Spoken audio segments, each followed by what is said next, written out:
এটি একটি একতলা বাড়ির ডিজাইন। আপনারা এই ডিজাইনের 3 বেডরুমের একটি ভিডিও দেখেছেন এবং সবাই অনুরোধ করেছেন যে সেম ডিজাইনের 4 বেডরুমের একটি বাড়ি করে দেখানোর জন্য। তাই 4 বেডরুমের এই একতলা বাড়ির ডিজাইনটি আজকে দেখাবো এবং বিস্তারিত সবকিছু বুঝিয়ে দেব। সিডব্লিউ ডিজাইন চ্যানেলে আপনাকে আরেকবার স্বাগতম।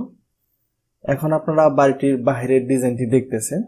এই অ্যানিমেশন ভিডিওটি দেখা শেষ হলে এই বাড়িটির ভেতরের ডিজাইনটি অর্থাৎ ইন্টেরিয়র ডিজাইনটি অ্যানিমেশনে দেখবেন।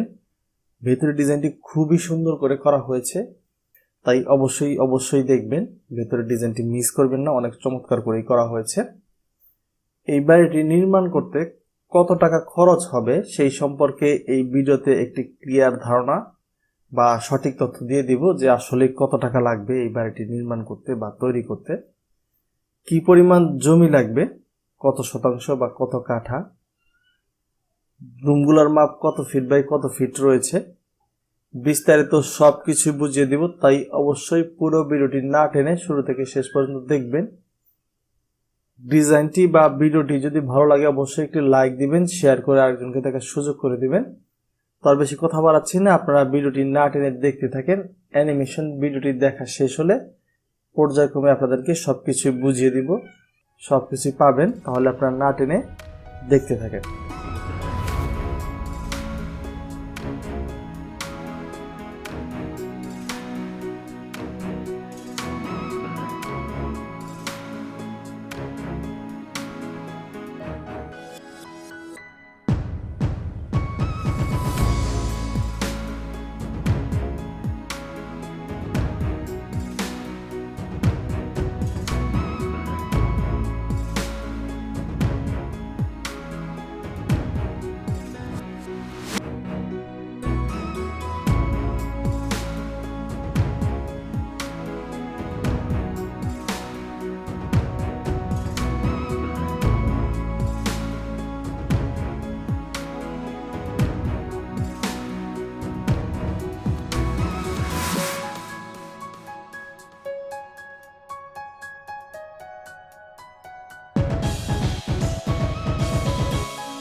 বাড়িটির 3D মডেলটি আপনাদেরকে একটু দেখাচ্ছি এবং বুঝিয়ে দিচ্ছি।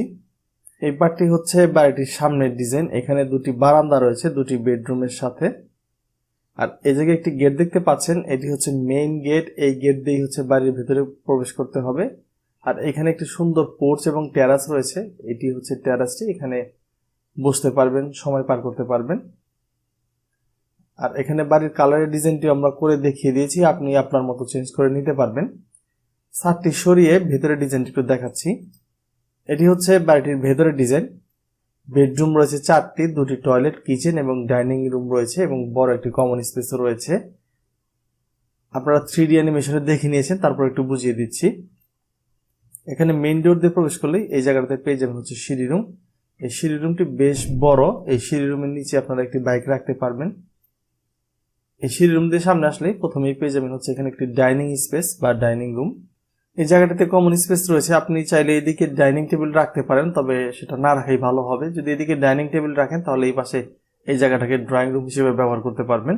তবে এদিকে ডাইনিং টেবিলটি রাখলে আপনাদের চলাফেরা যাতায়াতে একটু সমস্যা হবে। সামনের দিকে ডান পাশে হচ্ছে একটি বেডরুম দেখতে পাচ্ছেন, এটি হচ্ছে মাস্টার বেডরুম। এই বেডরুমের সাথে হচ্ছে একটা টয়লেট রয়েছে। আর এই টয়লেটের পাশে এদিকে আরেকটি টয়লেট দেখতে পাচ্ছেন। এই টয়লেটের যার ডোর হচ্ছে এদিকে, এটি হচ্ছে কমন টয়লেট।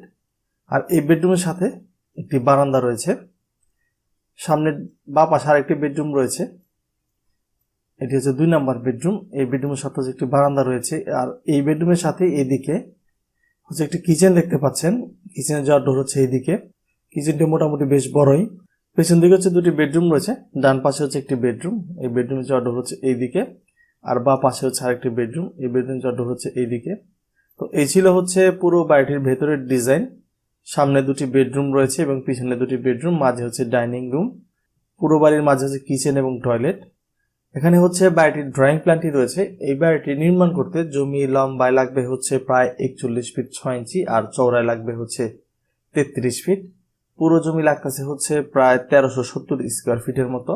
এটা শতাংশে যদি জায়গা ছেড়ে একটু হিসাব করেন তাহলে 3.5 শতাংশ জায়গা লাগবে। আর কাঠায় প্রায় 2 কাঠা জায়গা হলে এই বাড়িটি সুন্দরভাবে নির্মাণ করতে পারবেন। রুমের মাপগুলো একটু বুঝিয়ে দিচ্ছি। প্রথমেই এখানে যে পোর্চটি রয়েছে এটি লম্বায় এখান থেকে এই পর্যন্ত রয়েছে 8 ফিট এবং চওড়ায় রয়েছে 10 ফিট। আর এখানে যে সিঁড়ি রুমটি রয়েছে সিঁড়ি রুমটি লম্বায় রয়েছে 14 ফিট 5 ইঞ্চি এবং চওড়ায় রয়েছে 8 ফিট। বাড়িটির ডান পাশের কোণার যে মাস্টার বেডরুমটি রয়েছে এটি লম্বায় রয়েছে 12 ফিট এবং চওড়ায় রয়েছে 11 ফিট 6 ইঞ্চি। আর এটার সাথে যে বারান্দাটি রয়েছে এটি লম্বায় রয়েছে 3 ফিট এবং চওড়ায় রয়েছে 9 ফিট। এই বেডরুমের সাথে অ্যাটাচ যে টয়লেটটি রয়েছে এটি লম্বায় রয়েছে 4 ফিট এবং চওড়ায় রয়েছে 7 ফিট। আর এর সাথেই হচ্ছে কমন টয়লেট, এটিও লম্বায় রয়েছে 4 ফিট এবং চওড়ায় রয়েছে 7 ফিট। আর বাঁ দিকের কর্নারে হচ্ছে 2 নাম্বার বেডরুম। এই বেডরুমটি লম্বায় রয়েছে 12 ফিট এবং চওড়ায় রয়েছে 11 ফিট 6 ইঞ্চি। আর এখানে যে বারান্দাটি রয়েছে এই বারান্দাটি লম্বায় হচ্ছে 3 ফিট এবং চওড়ায় হচ্ছে 9 ফিট। মাঝে যে সিঁড়ি রুমটি রয়েছে এটি চওড়ায় কিন্তু রয়েছে 8 ফিট। এটাকে যদি আপনারা 7 ফিট করে দেন তাহলে এই রুমটিকেও হচ্ছে 12 ফিট 12 ফিট করতে পারবেন এবং এই রুমটিকেও হচ্ছে 12 ফিট 12 ফিট করতে পারবেন। আর এখানে প্রবেশ করলে যে কমন স্পেসটি পাবেন এটি লম্বায় এখান থেকে এই পর্যন্ত রয়েছে 8 ফিট 6 ইঞ্চি এবং চওড়ায় এখান থেকে এই পর্যন্ত রয়েছে 18 ফিট 6 ইঞ্চি। আর এদিকটাতে যে কিচেনটি রয়েছে কিচেনটি লম্বায় রয়েছে 8 ফিট 6 ইঞ্চি এবং চওড়ায় রয়েছে 5 ফিট 6 ইঞ্চি। পেছন থেকে যে ডাইনিং স্পেসটি বা ডাইনিং রুমটি রয়েছে এটি লম্বায় রয়েছে 11 ফিট 6 ইঞ্চি এবং চওড়ায় রয়েছে 9 ফিট। বাঁদিকের কর্নারে হচ্ছে 3 নাম্বার বেডরুম। এই বেডরুমটি লম্বায় রয়েছে 11 ফিট এবং চওড়ায় রয়েছে 11 ফিট। ডান পাশের কর্নারে হচ্ছে 4 নাম্বার বেডরুম। এই বেডরুমটি লম্বায় রয়েছে, একটু ভুল হয়ে গিয়েছিল, এই বেডরুমটি লম্বায় রয়েছে 11 ফিট এবং চওড়ায় রয়েছে 11 ফিট। তো এই ছিল হচ্ছে পুরো বাড়িটির ড্রয়িং প্ল্যান। এই সম্পর্কে কিছু জানার থাকলে কমেন্ট করে জেনে নেবেন। এটি হচ্ছে একটি একতলা বাড়ি। এই বাড়িটি নির্মাণ করলে একতলা ফাউন্ডেশন দিয়ে করলেই হবে। বাড়িটির ডিজাইনে যেভাবে দেখতেছেন ঠিক সেইভাবে যদি একটি খোলা জমিতে সব ধরনের মালামাল কিনে নির্মাণ করতে চান তাহলে প্রায় 21 থেকে 22 লক্ষ টাকার মতো খরচ হয়ে যাবে। এই বাজেটের ভিতরে হচ্ছে বাড়ি নির্মাণের জন্য মিস্ত্রির মজুরি থেকে শুরু করে কালার থেকে শুরু করে ফ্লোরের টাইলস থেকে শুরু করে সবকিছু অন্তর্ভুক্ত রয়েছে। শুধুমাত্র এটার যে ফার্নিচারগুলো দেখিয়েছি ফার্নিচারগুলো ছাড়া এই 21 থেকে 22 লক্ষ টাকার ভিতরে এই বাড়িটি একতলা ফাউন্ডেশন দিয়ে সম্পূর্ণ নির্মাণ করতে পারবেন। তো এই ছিল হচ্ছে আজকের ডিজাইন থেকে শুরু করে সবকিছু। যদি ভিডিওটি বা ডিজাইনটি ভালো লাগে অবশ্যই একটি লাইক দিবেন, শেয়ার করে আরেকজনকে দেখার সুযোগ করে দিবেন। আর অবশ্যই চ্যানেলটি সাবস্ক্রাইব করে পাশে থেকে বেলটিকে অল করে দিবেন।